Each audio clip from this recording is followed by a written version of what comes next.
I'm Sarah, and for 28 years I believed my family loved me equally. I believed that when my dad said no to helping with my $47,000 in student loans, while simultaneously co-signing my brother's third car loan for a brand new $35,000 truck, it was just about timing and responsibility. I believed their explanations about teaching me independence while my brother lived rent-free in their basement at 26. But sometimes the people closest to you are the ones hiding the biggest lies, and sometimes those lies involve money, manipulation, and a 20-year deception that would change everything I thought I knew about my place in this family. If you've ever felt like the forgotten child, the one who had to fight for every scrap of attention or support while watching a sibling get handed everything, this story is going to hit you hard. Because what I discovered wasn't just about car loans and student debt. It was about a systematic pattern of favoritism that went back decades, built on lies I never could have imagined. Let me take you back to where this all started, because understanding my family means understanding the rules I didn't even know we were playing by. Growing up, I was the responsible one, the straight-A student who never got in trouble, who helped with chores without being asked, who saved my allowance and worked part-time jobs through high school. My brother Jake was 3 years younger and what you might call the family charmer. He was funny, social, and had this way of making everyone laugh when he messed up, which happened a lot. When he crashed his bike into Mrs. Peterson's fence, it was a hilarious story retold at family dinners. When I accidentally broke a plate helping with dishes, it was a lecture about being more careful. I told myself this was normal sibling dynamics. Jake was the baby, the boy, the one who needed more help because he struggled in school. I was independent, capable, the one they could count on to figure things out. I actually felt proud of this role for years. I thought being trusted to handle my own problems meant I was valued. The pattern was subtle at first. When Jake wanted drum lessons in middle school, my parents found the money immediately. When I asked for art classes, there was a family meeting about the budget and whether it was really necessary. When Jake wanted to join travel baseball, they rearranged the entire family schedule and budgeted hundreds of dollars for equipment and fees. When I wanted to join the debate team, which cost $40, they suggested I babysit to earn the money myself. I rationalized every single instance. Jake was younger. Sports were more expensive but important for boys. Art was a hobby, debate was just talking. I convinced myself that my parents' different treatment meant they saw me as more mature, more capable. I was the strong one who didn't need help. This dynamic followed us into high school and beyond. When Jake barely graduated, my parents hired a tutor and talked about backup plans and community college as stepping stones. When I graduated as valedictorian with a full academic scholarship offer to a state school, the conversation was about how proud they were that I was so independent and self-sufficient. The scholarship covered tuition but not room and board, books, or living expenses. I worked 25 hours a week throughout college while maintaining a 3.8 GPA. Jake bounced between jobs after high school, moving back home whenever something didn't work out. My parents called it supporting him through a difficult transition. They covered his car insurance, bought his groceries, paid his phone bill. When I called home struggling with finals and a double shift at the campus bookstore, worried about making rent, they reminded me that I was strong and capable, and they believed in me. I graduated with my bachelor's degree in accounting and $47,000 in student debt. Jake was 23, still living at home, working part-time at a warehouse. That's when he decided he needed a car. Not just any car, a truck. A brand new Ford F-150 with all the extras. The payment would be $580 a month, and Jake's credit was non-existent. He needed a co-signer, and my dad stepped up immediately. They spent a Saturday afternoon at the dealership, came home excited about Jake's new independence and fresh start. The truck was gorgeous, I'll admit. Jake was so happy, and my parents were beaming with pride about helping their son take this big step. I was genuinely excited for him. I thought maybe this was the motivation he needed to really get his life together. I was also drowning in student loan payments that took up nearly a third of my entry-level accounting salary. A few months later, I approached my dad about helping with my loans. Not paying them off, just helping to refinance at a better rate, or maybe co-signing a consolidation loan that would lower my monthly payments. I had spreadsheets showing how much I could save, explanations of my stable job and good payment history. I thought it was a reasonable request. My dad listened patiently, then explained that co-signing my brother's truck was different because it was helping him build credit and independence. My student loans were my responsibility because I had chosen to go to college and taken on that debt. He said he and my mom believed in teaching their children to stand on their own feet, and that helping me would actually hurt me in the long run by making me dependent. I was confused but not angry yet. The logic seemed sound even if it stung. I was the capable one. I could handle this alone. Then Jake crashed the truck. It was totaled in an accident that was entirely his fault. He had been drinking, and while thankfully no one was seriously hurt, the insurance claim was complicated by his intoxication. My parents spent weeks dealing with lawyers and insurance companies. They were stressed and worried, not about Jake's drinking or the danger he had posed to himself and others, but about the remaining loan balance and how this would affect their credit. Within 2 months, they were truck shopping again. Jake needed reliable transportation to keep his job, they explained. The second truck was used, but still cost $28,000. Dad co-signed again without hesitation. I remember sitting at Sunday dinner, listening to them discuss the details of the new loan, the insurance rates, the extended warranty options. I was calculating in my head how 2 truck payments equaled almost exactly my total student loan balance. I was working 60-hour weeks during tax season, living in a studio apartment, wearing the same 3 professional outfits on rotation because every spare dollar went to loan payments. When I mentioned this observation, not angrily but just as a point of conversation, the temperature in the room dropped. My mother explained that Jake had made mistakes but was trying to turn his life around, and that supporting family members through difficult times was what families did. She said I seemed to be doing fine on my own, and that they were proud of my independence. That word, independence. It had become a weapon they used to justify every instance of unequal treatment. Jake crashed the second truck 8 months later. Same scenario. Drinking, totally his fault. Truck totaled. This time, there was a brief family discussion about whether maybe Jake needed to explore other transportation options. Maybe the bus, maybe carpooling, maybe facing some natural consequences for his choices. The discussion lasted exactly 1 dinner conversation. Within 3 weeks, they were shopping for truck number 3. That's when I finally said something. Not yelling, not demanding, just asking if maybe the pattern here suggested that enabling Jake's irresponsible behavior wasn't actually helping him. I pointed out that in 2 years, they had co-signed loans totaling over $60,000 for vehicles that no longer existed, while I was paying $847 a month on student loans for an education that had led to a stable career and responsible adult life. The response was swift and devastating. I was being selfish and jealous. I was attacking my brother when he was struggling. I was making everything about money when family was supposed to be about love and support. My mom said she was disappointed in me for keeping score and that my attitude was becoming toxic to the family dynamic. I left that dinner feeling like I was losing my mind. Was I being selfish? Was I wrong to notice the disparity? Was I supposed to just accept that my brother's third truck was more important than my financial stability? I started paying attention differently after that. Really watching and listening instead of just accepting.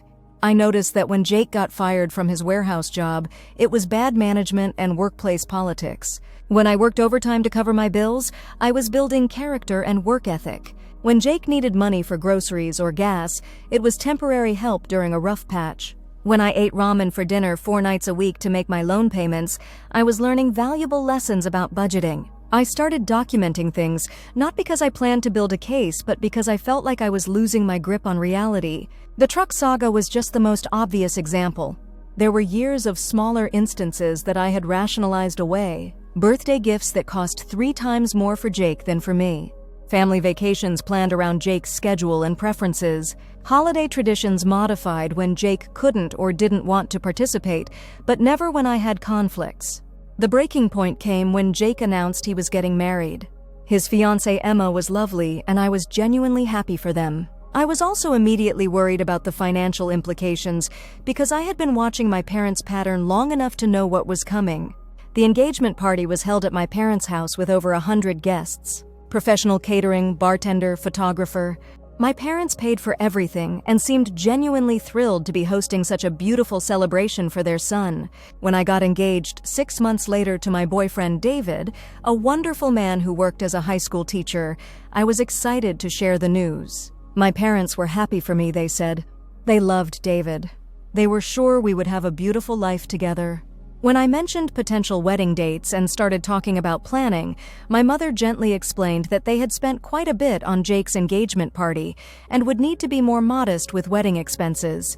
They offered to contribute $2,000 toward my wedding. Jake and Emma's wedding budget, I learned through family conversations over the following months, was $35,000. My parents were paying for the majority of it, calling it their gift to help the young couple start their marriage without debt. I planned a beautiful wedding for $8,000, with my parents' $2,000 contribution and David's family matching it. We did it ourselves with help from friends. It was lovely and meaningful, and I was proud of what we created. But sitting at Jake's reception 8 months later, surrounded by professional flowers and a live band and past hors d'oeuvres, I felt the familiar ache of being the child who was expected to make do with less. After the wedding, Jake and Emma moved into a house.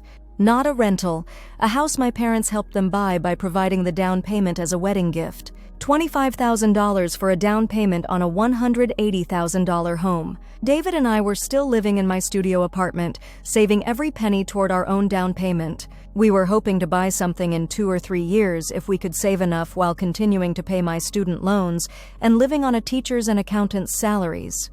I was 26 years old, married to a wonderful man, established in my career, financially stable despite my debt, and I was starting to understand that nothing I did would ever be enough to earn equal treatment in my family. Jake could crash multiple trucks, get fired from jobs, and move through life leaving financial wreckage in his wake, and my parents would swoop in to fix everything while calling it love and support. I could graduate summa cum laude, maintain perfect credit, work myself to exhaustion, and be told I was learning valuable lessons about independence. The realization was devastating. Not just the unfairness of it, but the understanding that this had been my entire life. I had been playing a game where the rules were hidden from me, where my successes were minimized and my struggles were character-building opportunities, while Jake's failures were problems to be solved and his wants were needs to be met. I started pulling away from family gatherings. Not dramatically, just gradual excuses and less frequent visits. I needed space to process what I was understanding about my childhood and my family dynamics. David, who had been watching this pattern as an outsider since we started dating, was supportive and validating. He confirmed that what I was seeing was real and not normal. My parents noticed my absence and attributed it to being busy with married life and work. When they did ask if everything was okay, I gave vague answers about stress and adjusting to marriage. I wasn't ready for a confrontation, and I honestly didn't know what I would say anyway. Then my grandmother died. Grandma Rose had been the one person in my extended family who had always treated me and Jake equally. She remembered our birthdays, sent the same amount of money for Christmas, and showed genuine interest in both our lives. Her death was heartbreaking, made worse by the family dynamics that played out around her funeral and estate. Jake was devastated, genuinely grief-stricken in a way that reminded me why I loved my brother despite everything. He spoke beautifully at the funeral about Grandma's kindness and generosity. My parents were so proud of him for stepping up during a difficult time and handling the emotions so well. I was grieving too, but quietly. I took care of practical things. Organizing flowers, coordinating with the funeral home, managing the guest book, helping elderly relatives. This was my role, and I fulfilled it without complaint. When people commented on how composed and helpful I was, my parents agreed that I was always so capable and strong. 2 weeks after the funeral, we gathered for the reading of Grandma's will. She had been more financially comfortable than I realized. Her house, paid off for decades, was worth nearly $400,000. She had investments and savings totaling another $300,000. But the biggest surprise was learning that she had been contributing to college funds for her grandchildren for years. Specifically, she had been sending my parents money designated for my education since I was 12 years old. $500 every month for 6 years before I graduated high school, intended to help with college expenses. She had also established a small trust that matured when I turned 25, designed to help with student loans or other educational debt. The trust was worth $47,000, almost exactly my student loan balance. I sat in that lawyer's office listening to these numbers and feeling the ground shift beneath me. My grandmother had been trying to help me all along. The money had been there, designated specifically for my education, and I had never known about it. The lawyer explained that the monthly payments had gone into a savings account my parents had controlled, meant to be used for my college expenses. The trust had been set up separately and had been earning interest for 3 years since I turned 25, waiting to be claimed. I looked at my parents, expecting to see confusion or surprise that would match my own. Instead, I saw guilt and panic. They had known about all of it. The money they had been receiving monthly for my education had been used for other things: family vacations, Jake's truck down payments, home improvements, daily expenses. They had treated it as general household income rather than funds designated for my college costs. When the lawyer asked about the trust disbursement, my father cleared his throat and said they had been meaning to tell me about it, but wanted to wait for the right time since I seemed to be handling my finances well independently. I left that meeting without saying a word to my parents. David drove me home while I sat in stunned silence, processing not just the money but the lies. The years of watching me struggle with student loan payments while they had access to funds specifically meant to help me. The lectures about independence and responsibility while they were spending money my grandmother had sent for my education. That night, I calculated everything. The monthly payments would have covered most of my college living expenses. The trust would pay off my loans entirely. If my parents had used the money as intended and told me about the trust when I turned 25, I would have been debt-free 3 years ago. Instead, I had worked myself to exhaustion, lived in poverty-level conditions, and stressed about money daily while my parents funded Jake's lifestyle with money that had been meant for me. I called them the next morning and asked to meet. I needed to understand what had happened and why. The conversation was everything I expected and worse than I feared. They started with defensiveness. The money had helped the whole family, and I had turned out fine anyway. So what was the harm? When I pushed for specifics about where the money had gone, they became angry. I was being ungrateful and materialistic. I was attacking them during a time of grief. I was making Grandma's death about money instead of mourning properly. When I mentioned the years of watching Jake's truck payments and comparing them to my own financial struggles, knowing now that there had been money available that was specifically designated for my education, my mother's response cut through me like a blade. She said that Jake had needed more help because he struggled more, and that I had always been the strong one who could handle things alone. She said they had used the money to help Jake because they knew I would be fine either way, and that my success proved they had been right to believe in my independence. In other words, they had stolen money meant for my education and used it to subsidize my brother's irresponsibility, then told me I should be grateful for the character-building opportunity of struggling without support. I asked directly if they understood that this money was designated specifically for me, sent with clear instructions from my grandmother for my educational expenses. My father said that once the money was in their account, it became part of the family resources, and they had made decisions about how to use it based on who needed help most. I asked if they had considered that maybe I had needed help too, that maybe working 60 hours a week while carrying a full course load and graduating with massive debt had been difficult for me as well. My mother said that difficulty had made me stronger and more capable, and that Jake's struggles were different because he wasn't as naturally gifted as I was. There it was, the truth underlying 28 years of differential treatment. Jake deserved help because he was weak. I deserved struggle because I was strong. My achievements were minimized because they came easily to me. His failures were accommodated because he couldn't help it. I told them I needed time to process this information and that I would be in touch about next steps. They seemed relieved that I wasn't yelling or making demands, interpreting my calm response as acceptance. I spent the next week researching legal options and talking to David about what I wanted to do. The trust money was legally mine. That was straightforward. The monthly payments my grandmother had sent were more complicated, but there was documentation of their intended purpose in her letters and records. I also spent time thinking about what I wanted beyond the money. Did I want a relationship with my parents? Could I trust them going forward? What would accountability look like, and what would I need to see to consider rebuilding our relationship? I decided to give them one opportunity to make this right before taking legal action. I called and asked for another meeting. This time, I came prepared with documentation, copies of my grandmother's letters specifying the money's purpose, records of the trust, and a detailed breakdown of my student loan payments over the past 6 years compared to the financial support Jake had received. I told them I knew they had access to funds that were meant to help me, and that I wanted those funds returned so I could pay off my debt as my grandmother had intended. I also wanted an acknowledgement that they had treated me and Jake differently, and a commitment to equal treatment going forward. Their response was immediate and crushing. They accused me of being greedy and trying to profit from Grandma's death. They said I was attacking the family during a difficult time and that my demands were unreasonable and hurtful. My father said that I was trying to punish them for making decisions they thought were best for the family.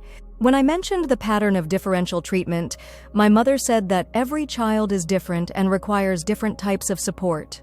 She said that Jake had needed more help because he struggled more, and that I had been blessed with natural abilities that made my path easier. I asked if they thought it was fair that Jake had received over $80,000 in various forms of support in the past 5 years, while I had received $2,000 toward my wedding. My father said that fairness wasn't about equal dollar amounts, but about giving each child what they needed. He said that Jake needed more help and that I needed to learn independence. I asked what I could do to earn equal treatment. What achievements or behaviors would qualify me for the same level of support they had always given Jake?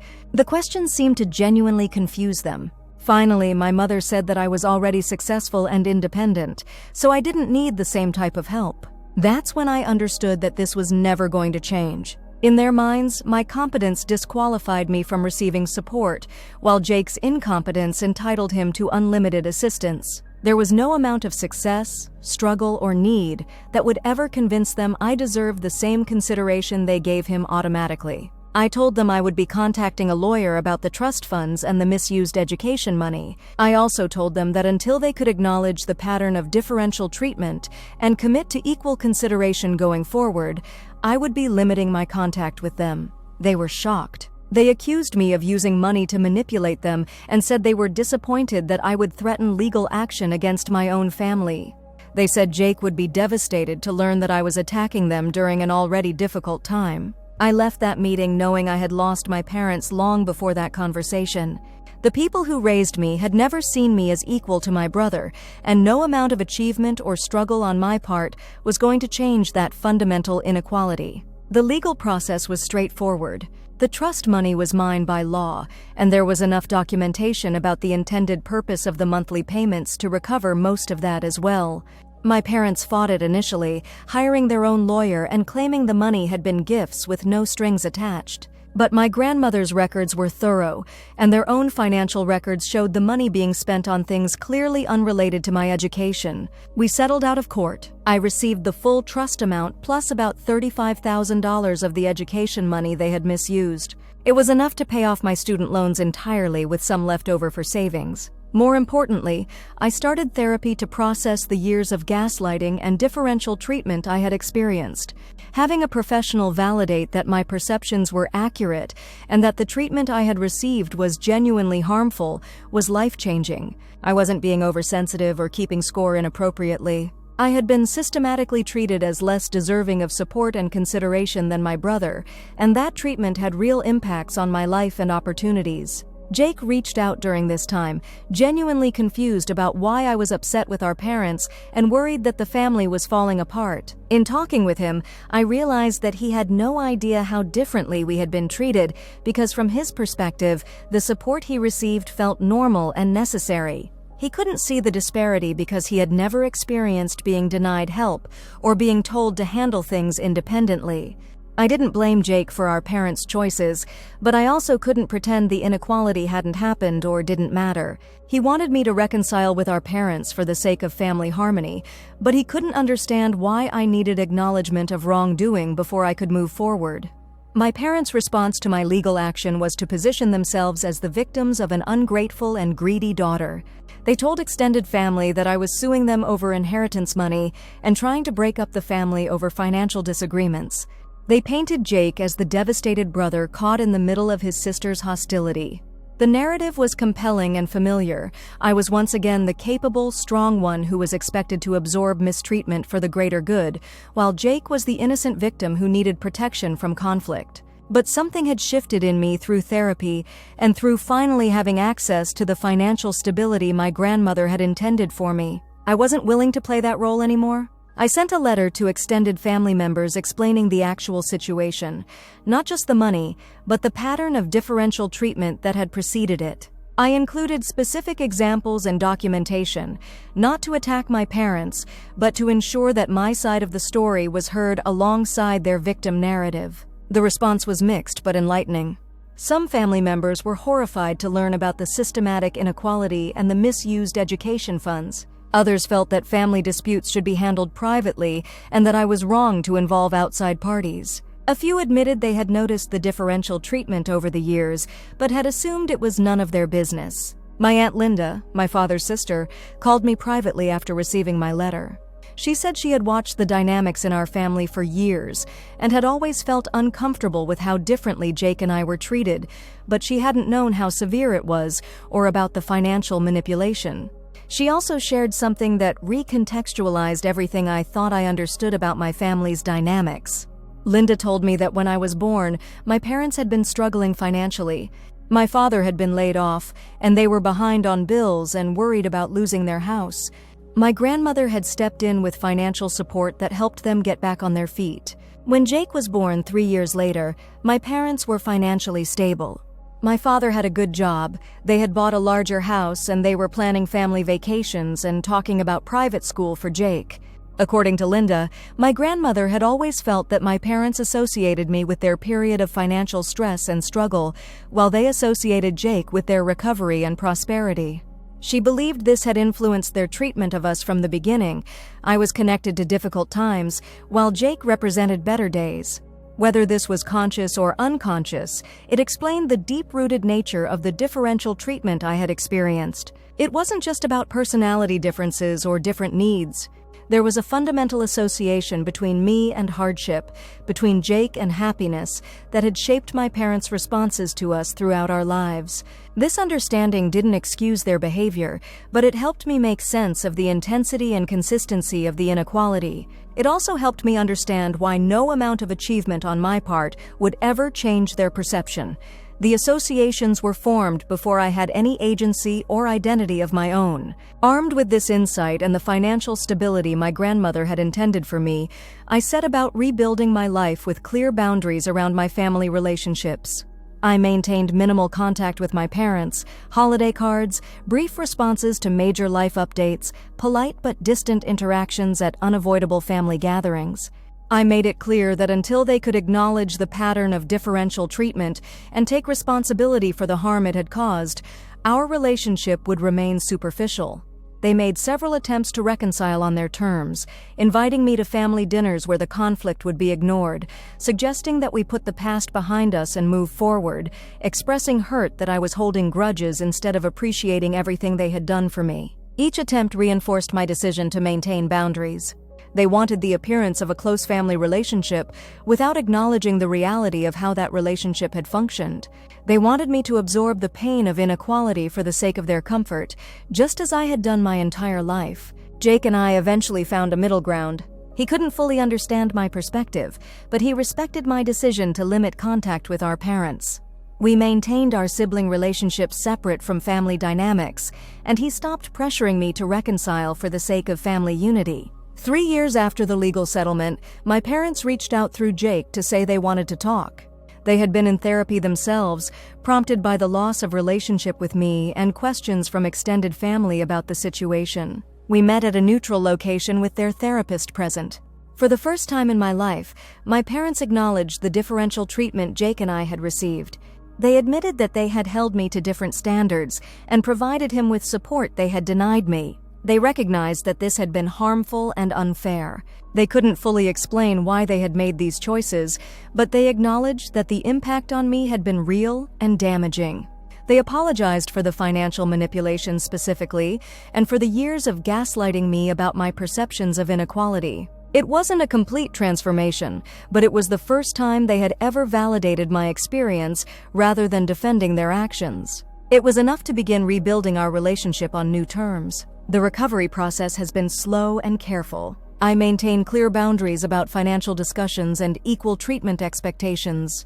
When they planned a family vacation and initially discussed Jake and Emma staying in the master suite, while David and I stayed in a smaller room, I addressed it directly rather than silently accepting inferior treatment. They've made efforts to treat us equally in holiday gifts, family celebrations, and general consideration. When Jake needed help with a home repair project, they also offered help with a project David and I were working on. When they praised Jake for a job promotion, they also acknowledged my recent professional achievements. It's not perfect and probably never will be. The deep-rooted patterns that shaped my childhood can't be completely erased, but there's acknowledgement now, and effort, and a commitment to conscious equality rather than assumed differential treatment. The financial stability my grandmother provided has been life-changing in ways beyond just paying off debt. It gave me the security to set boundaries with my family, to insist on equal treatment, and to walk away from relationships that required me to accept less than I deserved. David and I bought our house 2 years ago.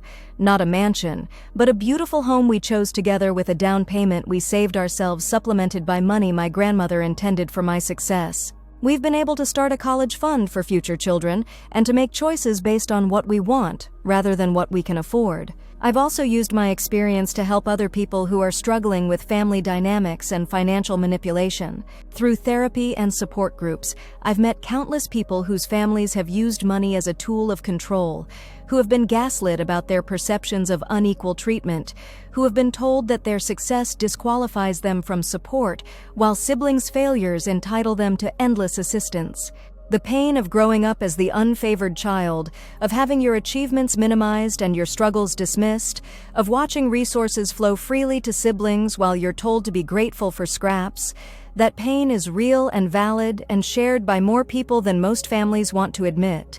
Recovery requires facing the truth about family dynamics, setting boundaries that protect your well-being, and building a life based on your own values, rather than trying to earn love and approval from people who have shown they're not capable of providing it equally. It also requires grieving the family you thought you had and accepting the family you actually have.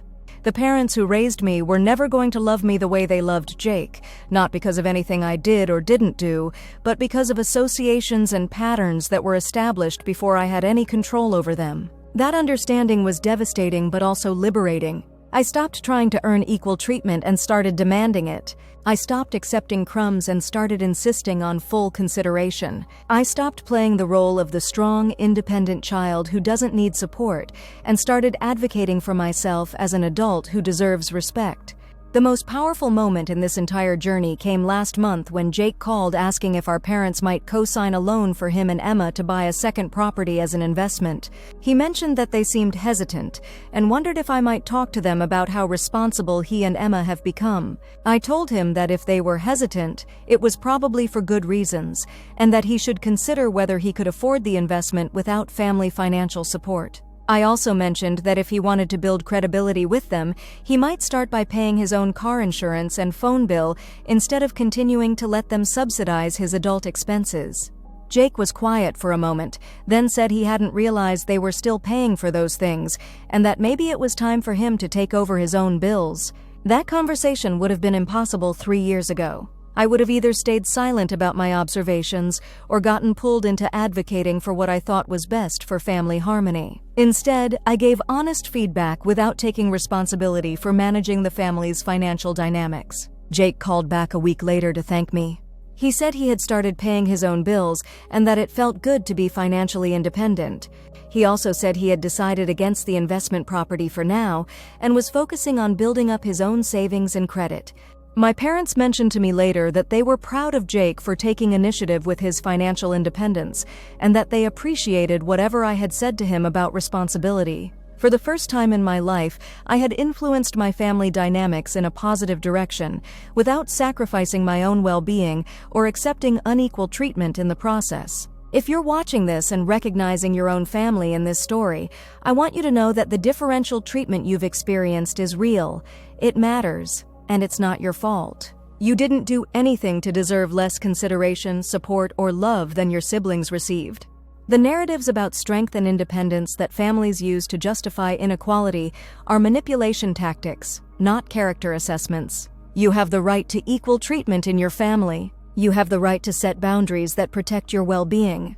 You have the right to demand acknowledgement when you've been harmed by family dynamics, and you have the right to walk away from relationships that require you to accept less than you deserve. Recovery from family inequality is possible, but it requires facing difficult truths and making hard choices about what you will and won't accept going forward. It requires building your own stability and support systems, rather than continuing to hope that unfair family members will suddenly become fair. Most importantly, it requires understanding that your worth isn't determined by how your family treats you. You are valuable and deserving of respect, regardless of whether the people who raised you can recognize and honor that value. The money my grandmother left me was a gift, but the greater gift was the realization that I deserved better treatment and the power to insist on it. That realization is available to you too, with or without financial resources, with or without family cooperation. Your story matters. Your experience is valid, and you deserve relationships that honor your worth, rather than requiring you to minimize it for other people's comfort. Have you experienced financial favoritism in your family? Have you been told that your success disqualifies you from support while watching struggling siblings receive endless assistance? Share your story in the comments. This community understands the pain of family inequality and the strength it takes to demand better treatment. And if this story resonated with you, please like this video and subscribe to the channel. Speaking truth about family dysfunction helps all of us feel less alone in our experiences and more empowered to create the relationships and boundaries we deserve.